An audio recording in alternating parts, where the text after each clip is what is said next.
అనుదిన వాగ్దానం, daily promise. దేవుని నామానికి మహిమ కలుగును గాక. మన ప్రభువు ప్రియరక్షకుడైన యేసుక్రీస్తు వారి శుభనామంలో మీకు నా హృదయపూర్వక వందనాలు తెలియజేస్తున్నాను. ఈ దినం దేవుని వాగ్దానం, నిత్యముగా నీ కష్టార్జితమును అనుభవించెదవు. కీర్తన 128:2.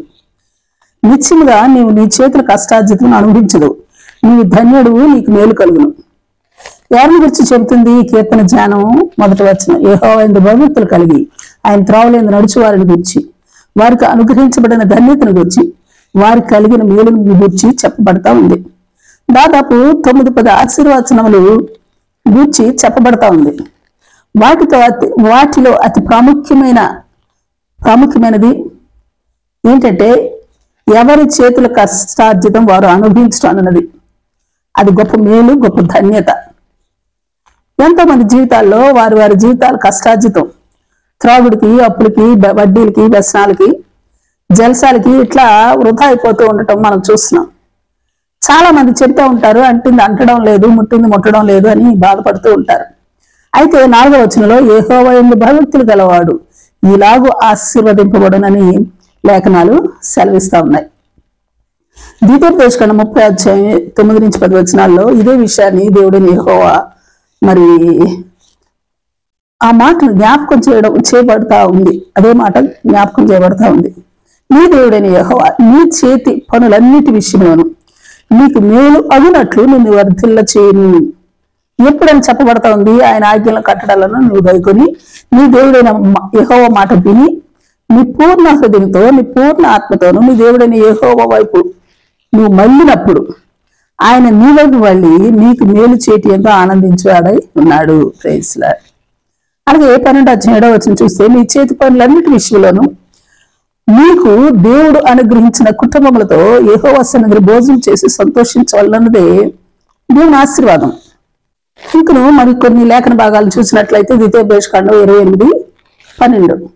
అలాగే 1వ వచనం కూడా చూద్దాం.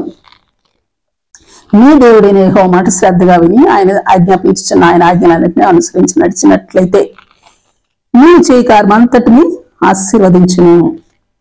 అలాగే 15-18, నీ దేవుడైన యెహోవా నీవు చేయి వాటన్నిటి విషయంలో నిన్ను ఆశీర్వదించును. 16-15, నీ దేవుడైన యెహోవా నీ రాబడి అంతటిని నీ చేతి పనులన్నిటిలోనూ నిన్ను ఆశీర్వదించును. ఇకపోతే మలాకి 3:7-11 వచనాలు, 10వ భాగమును ప్రతిష్టాపనలు ఇక దొంగిలిస్తున్నారు, ఈ జనులందరూ నా యొక్క దొంగిలిచునే ఉన్నారు. 10వ భాగం అంతే నా మందిరపు నిధులను తీసుకొని రండి, అప్పుడు మీ పంటను తిరిగే పురుగులను నేను గద్దిస్తాను, అవి మీ భూమి పంటను నాశనం చేయవు, మీ చెట్లు అకాల ఫలములు రాకపోతే ఉందనని సైన్యములకు అధిపతి యెహోవా సెలవిస్తా ఉన్నారు. మరో విషయం, యోవేలు 2:12-26 వచనాలు చూస్తే, ఇప్పుడైనను మీరు ఉపవాసం నుండి కన్నీరు విడుచుచు దుఃఖించుచు మనపూర్వకంగా తిరిగి ఆయన యొద్దకు వెళ్ళినట్లయితే, కుటుంబ సమేతంగా మరి పాలు త్రాగు చంటి పిల్లలైనా, పశువులైనా, పెళ్లి కుమారుడు పెళ్లి కుమార్తె ఉపవాసం నుండి ప్రార్థించినప్పుడు మరి ఆయన వారి పాపాలను క్షమించి అద్భుతం జరిగిస్తాడు. అదేమంటే, నీ దేవుడైన యెహోవా నామమును స్తుతించినట్లు నేను పంపిన మిడతలను, గొంగళ పురుగులను, పసర పురుగులను, చీడ పురుగులను అను నా మహాసైన్యము తినివేసిన సంవత్సరముల పంటను మీకు మరలా ఇస్తాను. నా జనులకి ఎన్నటికి నీ సిగ్గునొందరు. అటు రీతిగా మీ కొరకు వింత కార్యాలు మన దేవుడు చేస్తాడు. ఆమేన్. Praise Lord. ఈ లేఖన భాగాలన్నింటినీ క్రోడీకరించి గమనించినట్లయితే, దేవుని ఎలా భయభక్తులు కలిగి జీవించాలి, ఆయన ఆజ్ఞలు శ్రద్ధగా విని వాటిని అనుసరించి ఆయన మార్గాల్లో నడుచుకోవాలి.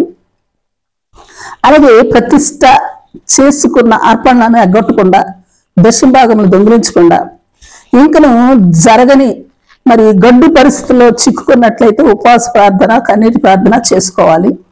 ఇలా చేసినప్పుడు నిత్యముగా నీ చేతుల కష్టార్జితాన్ని నువ్వు అనుభవిస్తావు. ఎందుకంటే 2 కొరింథీ 1:20 ప్రకారం దేవుని వాగ్దానాలు ఎన్నైనా సరే అవన్నీ క్రీస్తునందు అవునన్నట్లుగానే ఉన్నాయి.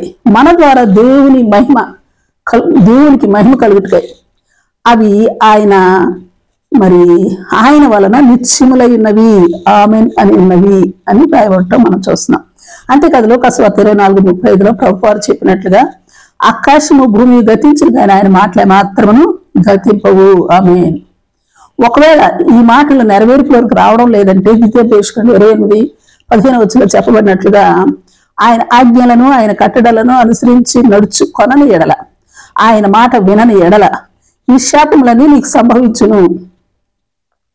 అలాగే 20 నీవు చేయబోని కార్యములన్నిటి విషయంలోను యెహోవా శాపమును కలవరమును గద్దింపును నీ మీదకి తెప్పించును.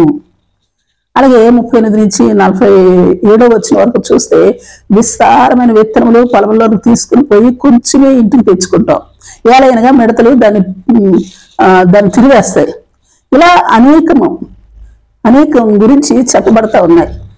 ఎంతో ఎక్కువగా ఖర్చు పెట్టడం జరుగుతుంది కానీ లాభం శూన్యం. కారణం 47 యెహోవాకు నీవు దాసుడు కాలేదు అంటున్నాడు. ఇలా చెబుతూ వారి జీవితాలు ఎదురయ్యే దరిద్రతను మిగిలిన అధ్యాయం అంతట్లో వివరించబడటం చూడగలం. ఇంకనూ అద్భుతమైన మాట 11-16 చూడగలం. నీ హృదయం మాయలో చిక్కుబడి త్రోవ విడిచి అంతరంగంలో ఉండే విగ్రహాలను నమస్కరించడం వలన 17 యెహోవా కోపం మీ మీదకి వస్తుంది. దేవుడు ఎల్లప్పుడూ మరి 21:8 చెప్పినట్లుగా మరి జీవ మార్గమును మరణ మార్గమును మన ఎదురు పెడుతూ ఉంటాడు. ఎంపిక చేసుకుంటా మనవంతు అంతే. అవును, ఆమేన్. Praise lord. ప్రార్థన చేసుకుందాం. ప్రేమ నమ్మకం కలిగిన మా పరలోకపు తండ్రి, మీ పరిశుద్ధ నామానికి స్తుతులు స్తోత్రాలు.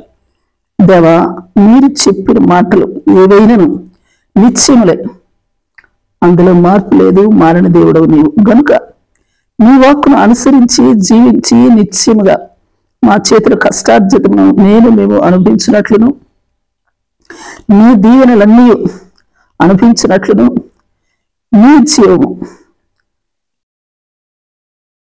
జీవమునే ఎంపిక చేసుకున్నట్టు కృపా భాగ్యమును మాకు దయచేయమని ప్రార్థిస్తూ యేసు నామములో అడిగి వేడుకొచ్చున్నాం తండ్రి. ఆమేన్. ఆమేన్. Praise Lord. రేపు మరొక వాగ్దానంతో మనం కలుసుకుందాం. ప్రతిరోజు ఉదయం ఈ కార్యక్రమాన్ని వీక్షించగలరు. తిరిగి మళ్ళా రేపు ఉదయం కలుసుకుందాం. దేవుడు మిమ్మల్ని దీవించును గాక.